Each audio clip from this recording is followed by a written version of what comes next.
Day 2, Cassie Ventura's testimony. The air in the Manhattan federal courtroom felt heavy and expectant as Cassandra Cassie Ventura entered on unsteady feet.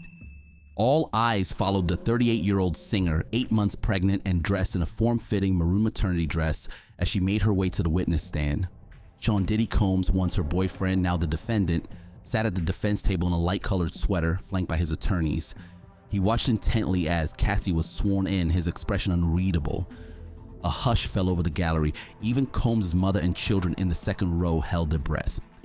Cassie lowered herself onto the wooden chair, smoothing the front of her dress over her rounded belly. She took a long, deep breath, her hands visibly trembling as she gripped the sides of the witness box. In the silence, the only sound was a soft swish of her tissue as she dabbed it to her face. Whether wiping away perspiration or early tears was unclear. Throughout her testimony, she often spoke so quietly that jurors leaned forward to catch her words. Assistant U.S. Attorney Emily Johnson approached, offering a gentle nod of encouragement. Thus began Cassie Ventura's harrowing account of her decade-long relationship with Combs, an account that would hold the courtroom wrapped for the rest of the day. A relationship built on power and control. Johnson's early questions walked Cassie through the origins of her relationship with the music mogul. Cassie described meeting Combs in the mid-2000s when she was a young singer newly signed to his Bad Boy record label. She was 21 when Combs first crossed the line from mentor to something more, she testified. It was her 21st birthday trip to Las Vegas, meant to be a celebratory getaway, when Combs made an unexpected advance. He invited her to his hotel suite and, to her surprise, Sean kissed me. Cassie said, her brow furrowing at the memory, as I was just really confused at the time. And young. She hadn't expected romantic or sexual attention from the 17 years older executive who held her career in his hands. Cassie recalled fleeing back to her own room in a daze, heart pounding. I wasn't used to an executive or anyone being that forward with me. I remember running out and telling someone about it, she added, managing a faint, rueful smile at her own naivete. That confusion didn't last long. Cassie admitted she was drawn to Combs despite the awkward beginning. On the stand, she even used the word enamored to describe her early feelings. Combs was charismatic and wildly successful. An exciting, entertaining, fun guy who also happened to have my career in his hands, she said. He was a star, she was a newcomer eager to shine. So when Combs showered her with attention, she fell hard. I really fell in love with him, Cassie testified plainly.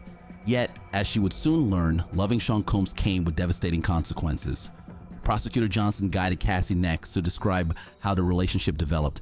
Cassie took a shaky breath. He controlled a lot of my life, she said, glancing briefly toward the defense table where Combs sat stone-faced. In her early 20s, Cassie moved from New York to Los Angeles at Combs' insistence. I wasn't ready to be out of New York, but I was in love and I wanted to be near him, she said. Combs arranged and paid for her apartments on both coasts, and he kept keys to each residence so he could enter whenever he pleased. If Cassie dared assert independence or failed to answer his calls, Combs and his staff would relentlessly track her down until she responded. If I didn't get back to him, they'd call incessantly, she explained, describing how his employees acted as extensions of his will, monitoring her every move. On the stand, Cassie cataloged the many ways Combs sought to dominate her. Whether it was my career, the way I dressed, everything, I just didn't have much say in it at the time, she said, her voice tinged with bitterness. He dictated her appearance constantly. My appearance was very important to him. It was pretty immediate, Cassie testified. One day he wanted her glamorous and sexy. Another day he'd insist she dressed like a tomboy.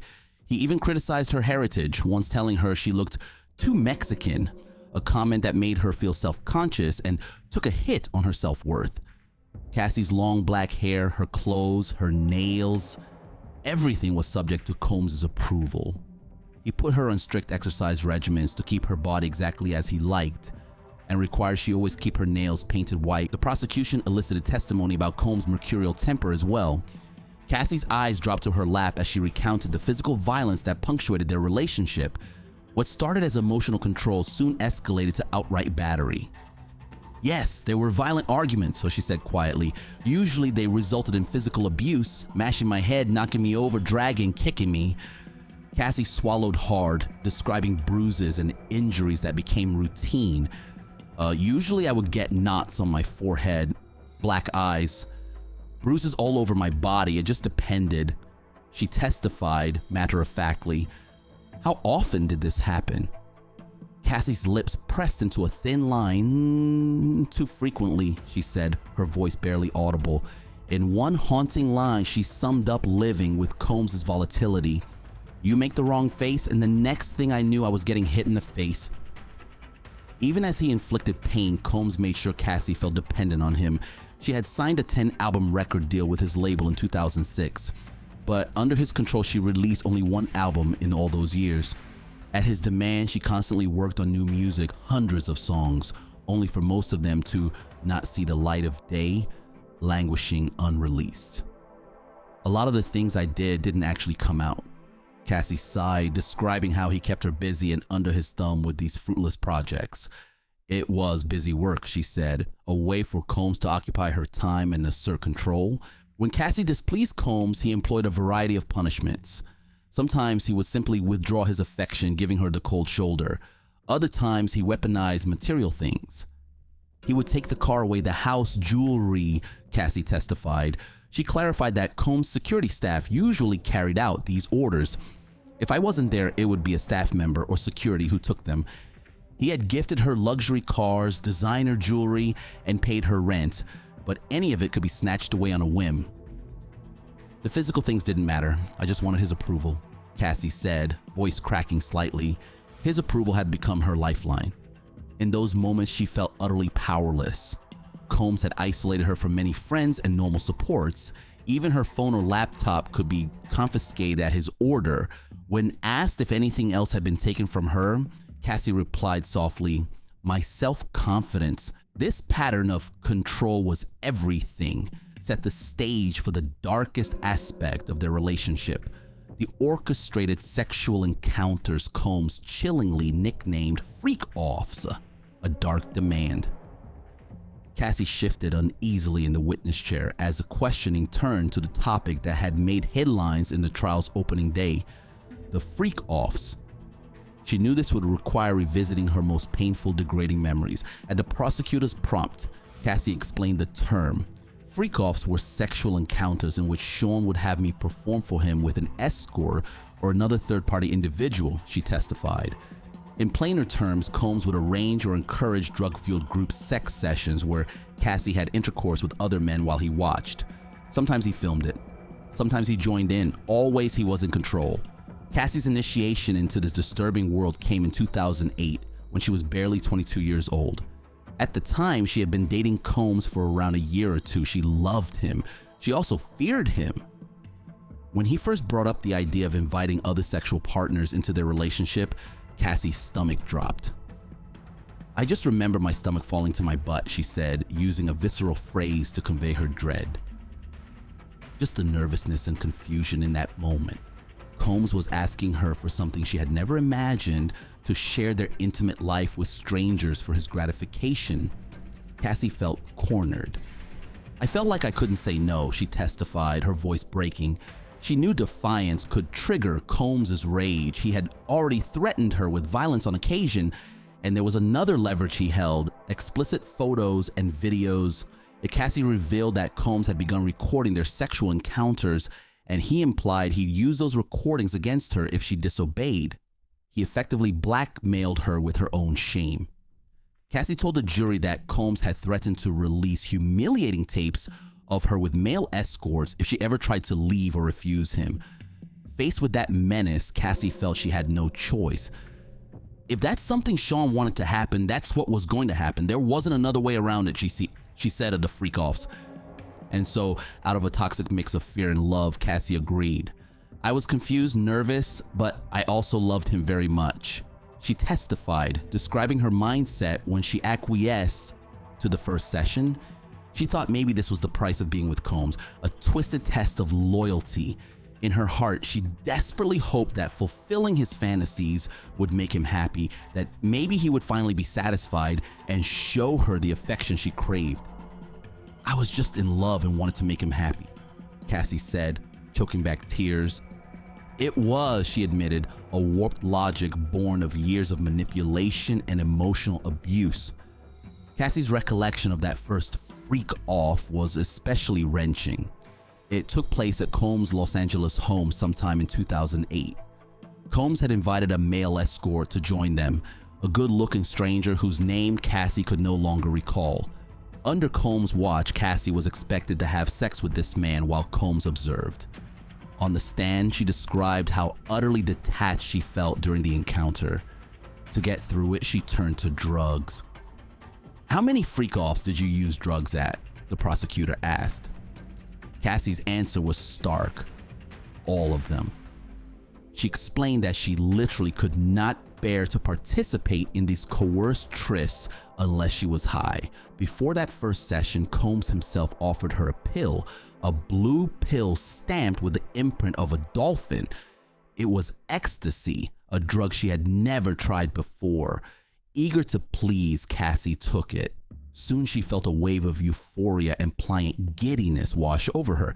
Ecstasy, MDMA, heightens tactile sensations. Cassie described feeling really high, sensitive to touch and all of your senses. It also can induce emotional numbness. Cassie testified that from that day forward, she made sure to be on some substance. Ecstasy, Molly, MDMA powder, alcohol, or even cocaine, whenever a freak-off was expected. It was the only way she could not feel it for what it really was, which she plainly identified as emotionless sex with a stranger that I didn't want to be having sex with. Drugs became her buffer, a dissociative haze to blur the trauma of what was happening to her body, the orchestrated encounters.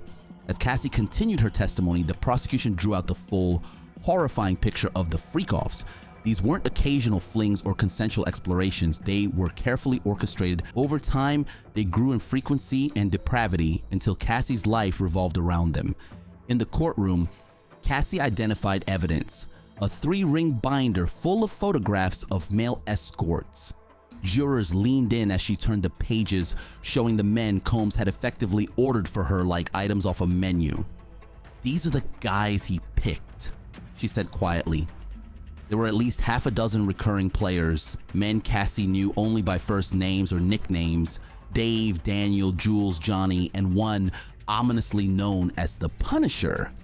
Cassie testified that some escorts were local to a particular city, hired just once when they traveled there, while others were flown around the country to meet up with Combs and Cassie multiple times. Each man was paid in cash, typically up to $6,000 per session. Combs always footed the bill. Prosecutor Johnson asked about the logistics, and Cassie explained how they found these men. Early on, Combs leveraged his connection, for instance, hiring a male escort named Daniel Phillip in New York, who later became a witness in this trial. As the sessions became routine, Cassie herself was tasked with using online resources like Craigslist and other adult websites to source willing participants cbsnews.com. It became part of her role to discreetly arrange and pay the escorts. Combs insisted on vetting them for safety, not out of concern for Cassie, but to ensure they weren't undercover cops. He would check their IDs for insurance. Cassie recalled of Combs' paranoia, echoing what witness Daniel Phillip had described. In fact, Cassie once voiced to Combs that she worried this whole scheme was illegal. Prosecutors allege it was, amounting to sex trafficking and prostitution. When she mentioned her legal concerns on the stand, the defense objected, and the judge instructed jurors to disregard that remark. But the point was made. Cassie knew how wrong all of this was, yet felt powerless to stop it. Each freak-off followed a ritualistic script dictated by Combs. Cassie testified that the sessions occurred in nearly every one of Combs' homes and at hotels in cities across the globe: New York, Los Angeles, Miami, Atlanta, Las Vegas, Ibiza in Spain, even the idyllic Turks and Caicos Islands. When traveling, they often used code names to book rooms. Cassie herself would check in under aliases like Jackie Starr, Frank Black, or Frank White. In each location, privacy and atmosphere were paramount for Combs. He would transform the space into what Cassie described as a kind of makeshift sex den. By Cassie's account, the lighting was always dim and tinted red, achieved with colored bulbs or studio-type lights that gave the room a reddish hue, sometimes augmented by dozens of lit candles scattered about. The flickering candles created both mood lighting and a powerful odor. Cassie remembered the smell distinctly. A mix of melting wax, heavy perfume from Glade candles, sweat, and later urine. Super pungent, it clung to the air long after the sessions ended. And then there was the baby oil. Perhaps the most bizarre detail, one that had already made headlines, was Combs' obsession with dousing everyone in baby oil during these encounters. Cassie testified that Combs insisted she and any partner be completely slicked up. He wanted their bodies to shine under the red lights, glistening with oil. He would have them stop regularly to reapply it every 5 minutes. In fact, Combs sometimes went so far as to bring a blow-up kiddie pool into the hotel suite, fill it with bottles of baby oil, and have Cassie get in. Emerging drenched and shimmering from head to toe, Cassie admitted she hadn't wanted to climb into that inflatable pool of lubricant. She was fully clothed and protesting it was ridiculous, but as always, she feared the consequences of refusing. So she obeyed.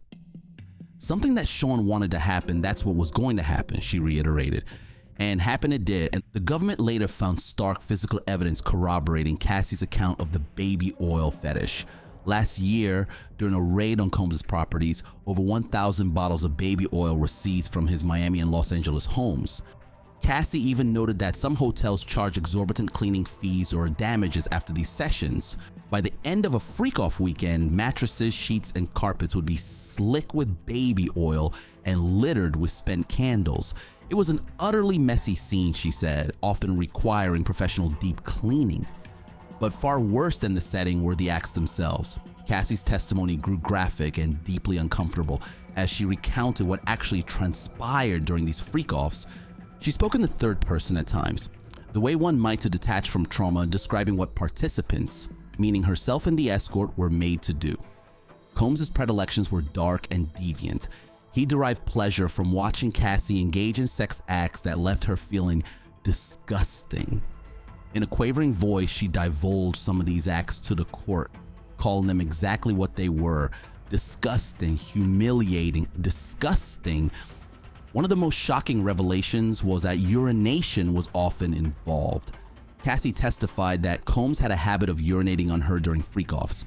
Sometimes he would also direct the male escort to urinate on her as part of the degrading display. Her cheeks flushed as she confirmed it.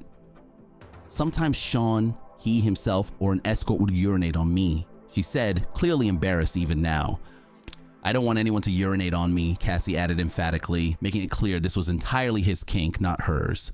She was never asked for her consent. It would have simply happened during these sessions, leaving her feeling utterly violated. On at least one occasion, Cassie recounted, Combs and another man urinated directly into her mouth, effectively forcing her to endure a form of water torture. She had to frantically signal them to stop before she choked. It was too much, she told them when she could finally gasp a breath. On the stand, Cassie's voice dropped to a whisper as she admitted this. A few jurors exchanged stunned looks. She described being left literally gagging and feeling degraded beyond words. Later, she would use that word, humiliating, to encapsulate being urinated on. There were other acts too graphic for media reports to detail fully that Cassie described in court. She hinted at instances of rough sex that bordered on sexual assault even within these planned scenarios. Candles weren't just for mood lighting. Hot wax was dripped or poured on her skin, and painful sensation that added to the chaotic mix of pain and pleasure in Combs' voyeuristic theater. There were often multiple men involved. Cassie testified that at times Combs would arrange 2 male escorts at once, forcing her into simultaneous acts while he watched and possibly joined intermittently. The nickname The Punisher for one escort suggests the extremes of what she endured, all the while Combs himself orchestrated and observed. Frequently, Cassie said, he would masturbate as he watched her perform. His desire was to see her completely submit to his will with these strangers, fulfilling what prosecutors described as his twisted desire for voyeurism. Cassie told the jury that these freakoffs satisfied Combs' craving to exert sexual power and control. They were, in effect, live pornography productions with Combs as the director and sometimes cameraman. Indeed, she reminded the court that Combs often recorded video of these encounters on his devices. He chillingly referred to the footage as his blackmail materials. Cassie knew he kept a library of her worst moments, a fact that silenced her for years. He had many resources to do that. She said of Combs' ability to distribute those recordings if he chose. The threat was always implicit. Her nightmares could be made public. It became my job. Cassie's testimony painted a picture of a young woman trapped in an almost unimaginable situation. Over time, these freakoffs went from occasional horrors to a near constant demand. The freakoffs became a job, she told the jury bluntly. Not a figurative job. They literally consumed most of her time and energy, eclipsing her once promising music career. By the early 2010s, Combs was arranging these sessions weekly. Cassie said it often felt like every time he flew into town or had a free weekend, he expected her to set up a freakoff for his entertainment. Each session wasn't a brief fling either, they were marathons. Cassie testified that a typical freakoff would last anywhere from 36 to 48 hours straight, often spanning multiple days and nights with little to no sleep. The longest one she endured stretched to 4 days, nearly 100 hours filled with sex, drugs, and physical exhaustion, punctuated only by short breaks to eat or rehydrate. The longest was 4 days or even more with breaks, she said. When those marathons finally ended, Cassie would collapse for days afterward. Then I was recovering from the drugs, dehydration, just trying to feel normal again, she testified. She would lie in bed, her body aching and fluids depleted, often too weak to do much of anything. It would take several days for her to physically recover from a particularly brutal session. This grueling cycle left virtually no room for her own career or life. Johnson pressed her on that point. What happened to your music during these years? Cassie gave a sad smile. She had recorded hundreds of songs, pouring her heart into the studio whenever she could, she said. Some tracks leaked on the internet without proper release, others simply gathered dust on hard drives. Whole albums were completed, 9 albums worth, but never officially released. All because Cassie was constantly either preparing for a freak-off, participating in one, or recovering from one. There was no space to do anything else, she explained. No space but to recover and just try to feel normal again. The jury heard in her voice the defeat of a singer whose voice had been figuratively silenced. She was supposed to be a rising R&B star under Combs' tutelage. Instead, behind closed doors, she had become effectively a sex slave to his whims. At midday, the court took a recess for lunch and Cassie was allowed a brief respite. Reporters noted how drained she looked as she shuffled out of the courtroom, escorted by U.S. Marshals. One journalist described her as very soft-spoken and visibly uncomfortable, frequently fidgeting and taking long, deep breaths during her testimony. At times, she had broken down crying, hiding her face behind a tissue. It wasn't clear to onlookers if her tears were for the pain she'd suffered or relief at finally speaking her truth, perhaps both.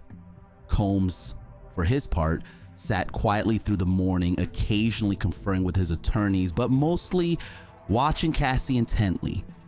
Gone was the flashy bravado he once showed as a music icon. In his place was a man appearing small and pensive, absorbing each damaging word. When the session resumed, Cassie delved into a few specific incidents that highlighted the extremes of her life with Combs. Each story on its own sounded like something out of a sordid thriller. Together, they painted a portrait of how far his abuse and control went. Violence behind closed doors. One such incident was the now infamous Intercontinental Hotel beating in 2016, an event caught on surveillance video that later leaked, horrifying the public. Cassie addressed it head on. She confirmed that in March 2016, she and Combs were staying at the Intercontinental in Los Angeles in the Century City area, the Independent.com. They had been in the midst of a freak-off session earlier that day. Cassie didn't elaborate on what sparked the fight. Perhaps she'd finally had enough, or maybe an argument erupted, but at some point that evening, she decided to leave the hotel room. "I chose to leave," she said simply. She grabbed her phone and whatever belongings she could. 8 years of fear propelled her toward the door, toward escape. She never made it to the elevator. The security footage, which jurors were aware of from media reports, shows what happened next. Combs, clad in nothing but a towel around his waist, chased Cassie down the hallway. Cassie testified that he caught up to her near the elevators. There, he grabbed her and slammed her to the ground. In the video, he can be seen punching and kicking her as she cowers on the carpet. Cassie vividly remembered the pain of his kicks hitting her ribs and stomach. With a fist twisted in her hair, Combs then dragged her back toward the hotel room. She was screaming in anger, in fear, in frustration as he hauled her back down the corridor. Before finally letting her up, Combs snatched her purse and phone, effectively taking her stuff so she couldn't leave again. Cassie's testimony about this assault was calm and precise, but her eyes glistened with tears. The humiliation of being manhandled and beaten in public like that still haunted her.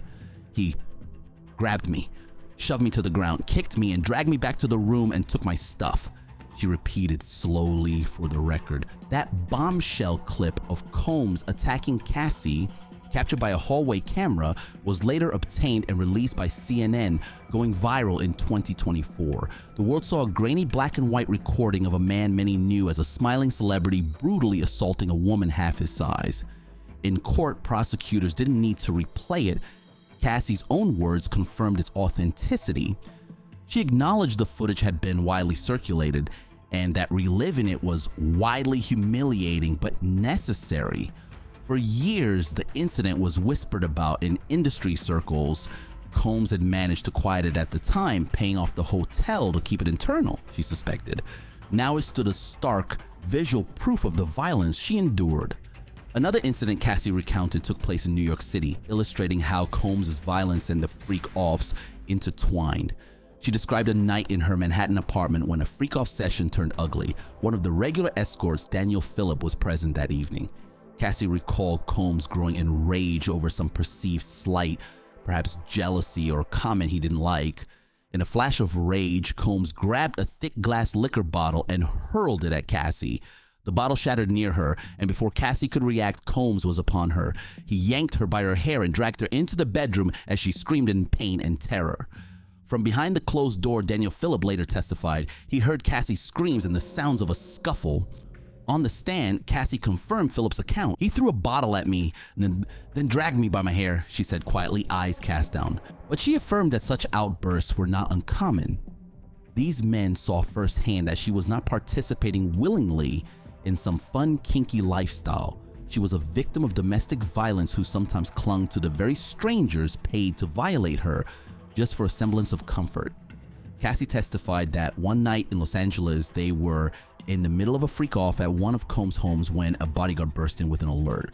The bodyguard, a longtime Combs employee nicknamed D-Rock, reported that Marion Suge-Knight, the infamous Death Row Records co-founder and Combs' old rival, had been spotted nearby at Mel's Diner. Cassie watched as Combs' demeanor instantly changed from lustful to vengeful. He decided on the spot to confront Knight, a man associated with violent feuds and even murders in the rap world.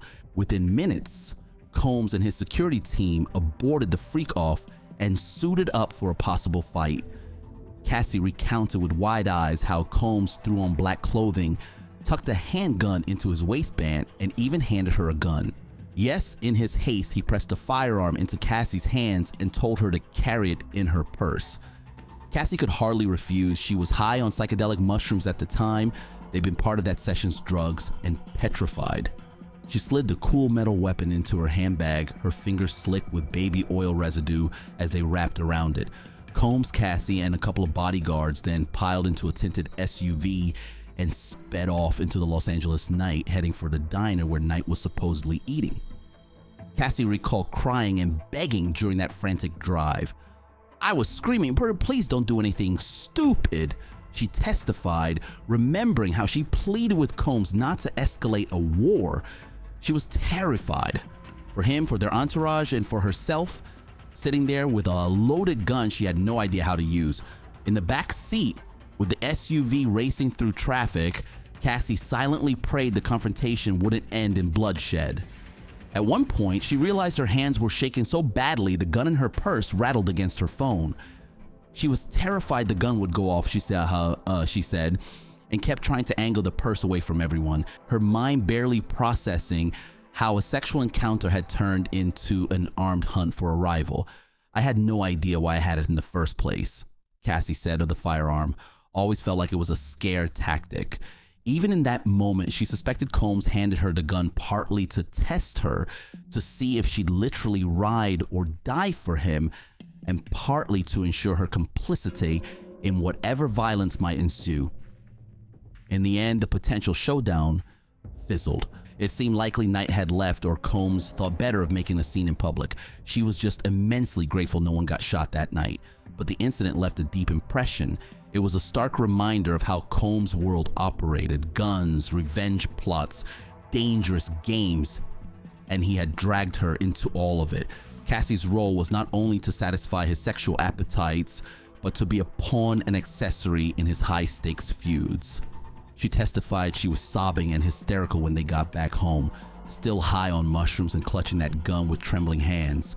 Combs eventually soothed her with dismissive pats and told her to calm down, as if she were the one overreacting. The freakoff resumed later, unbelievably, after he assured her everything was fine. Cassie couldn't help thinking that to him this was all a grand adventure, and she was expected to just keep up. I felt worthless, Cassie's breaking point. As afternoon turned to evening in the courtroom, Cassie Ventura's testimony neared its emotional peak. She had described the mechanics of the freakoffs, the physical toll, the violence, and fear. Now the prosecutor carefully steered her to convey the emotional devastation it wrought on her soul. Cassie had tried to express these feelings to Combs back then, sometimes in person, sometimes in late-night emails or texts, but he never truly listened. Still, those digital exchanges became evidence. Jurors were shown one such email thread from April 2010. The subject line typed by Combs read, in the message, Combs bluntly told Cassie he needed to have sex and was looking for an outlet. In court, Cassie confirmed that when she received that email, sent from an account under the nickname Pop Pop, the pet name he had forced her to use for him, she knew exactly what it meant. Prosecutors had Cassie explain the nicknames. He wanted me to have a nickname for him, she said. He asked me what I called my grandfather, and I said to her, Pop Pop. Combs latched onto it. Pop Pop became his persona in their private messages. Meanwhile, he called Cassie Baby Girl, or sometimes CC, short for Cassie Combs, as if she were already his wife. Seeing those cutesy names on such profane messages was jarring. Cassie had replied to that email. It was a resigned response, essentially offering to arrange an escort because she knew that was coming. Combs wrote back that he didn't want a stranger, he wanted her. In another message displayed to the jury, Cassie had tried to articulate her pain. She expressed that doing these freak-offs made her feel horrible about herself. In reply, Combs coldly told her to make it happen anyway. His curt dismissal of her feelings still stung years later. On the stand, Cassie wiped a tear as she explained that Combs would often brush off her attempts to talk about her emotions. He even belittled her reluctance. Once, when she hesitated to set up yet another encounter, he sneered that she was being predictable. In his eyes, her discomfort was boring, something to mock. He didn't really care, Cassie said, voice quavering. When I expressed myself, he didn't care. That truth hurt more than any slap or punch. Finally, Emily Johnson asked the question that made Cassie break down completely. Why did you continue to participate in these freak-offs? Cassie's composure, already tenuous, dissolved. Tears welled up, and her shoulders trembled as she attempted to answer. When you care about somebody and love them, you don't want to disappoint them, she managed, her words punctuated by soft sobs. I didn't have anything else going for me. I felt like if I didn't do this, I'd lose him. She explained that by that point, Combs had isolated her from much of the outside world. He controlled her finances, her housing, her career. He was her whole life, and he knew it. Cassie told the jury through tears that, twisted as it sounds, the freak-offs were some of the only times she actually got to be with him. When they were entertaining his fantasies, he was present and focused on her, even if in a perverse way. When we had one-on-one time, Cassie said, those were the moments she lived for, even if those moments were sandwiched between degrading acts. They were moments with the man she loved. In her mind, that was worth the cost. She hung her head as she admitted this, clearly ashamed of how lost in love she had been. I felt pretty horrible about myself. I felt disgusting. I was humiliated, Cassie testified, summing up the aftermath of each freak off. Worthless, she whispered, describing her self-esteem by the end. She had tried to tell Combs these things in those messages to plead for his understanding, but he remained, as she said, dismissive.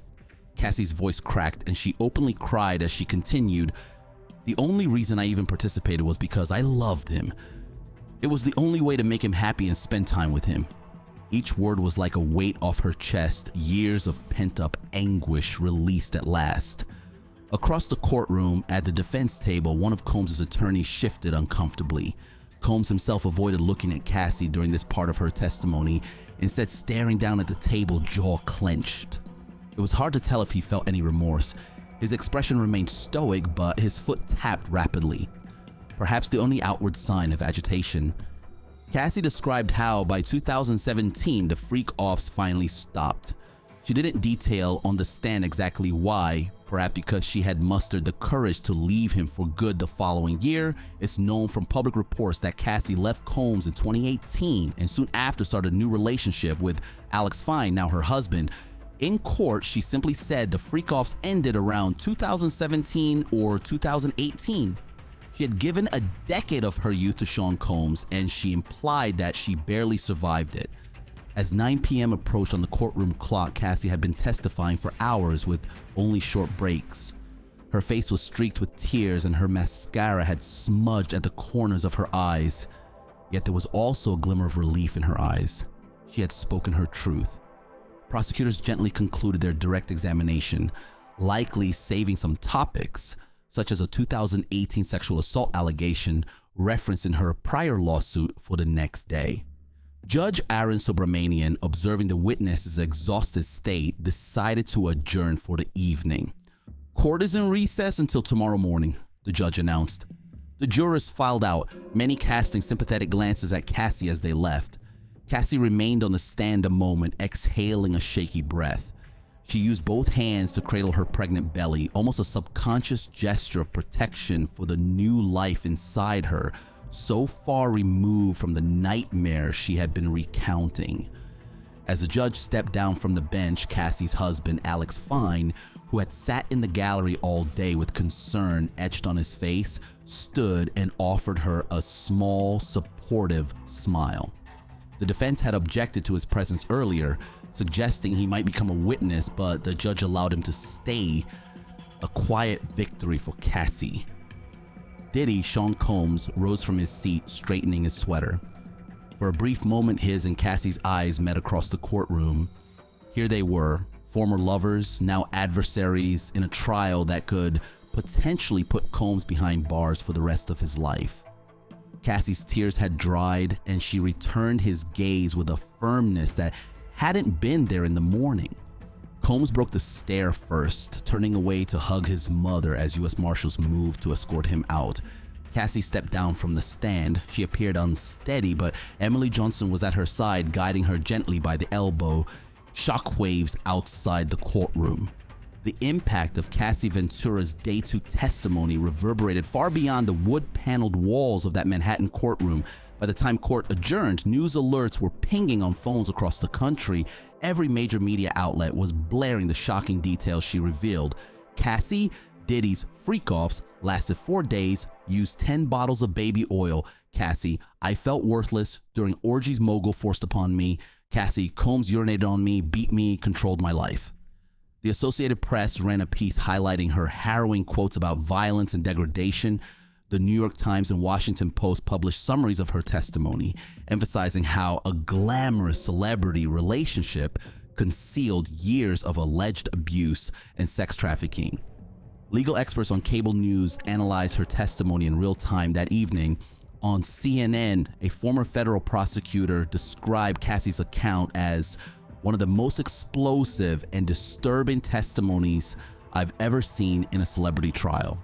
They noted that her detailed recall of events, supported by physical evidence like videos, photos, and seized items, could powerfully bolster the prosecution's sex trafficking case. The consensus among analysts was that Cassie had been a highly credible witness, coming across as sincere, traumatized, yet determined. Her raw emotion on the stand, at times sobbing, at times visibly trembling, likely resonated with jurors. She broke down in tears, saying she felt humiliated and disgusting participating in the freakoffs, one legal commentator recounted, adding that such genuine pain is hard to fake.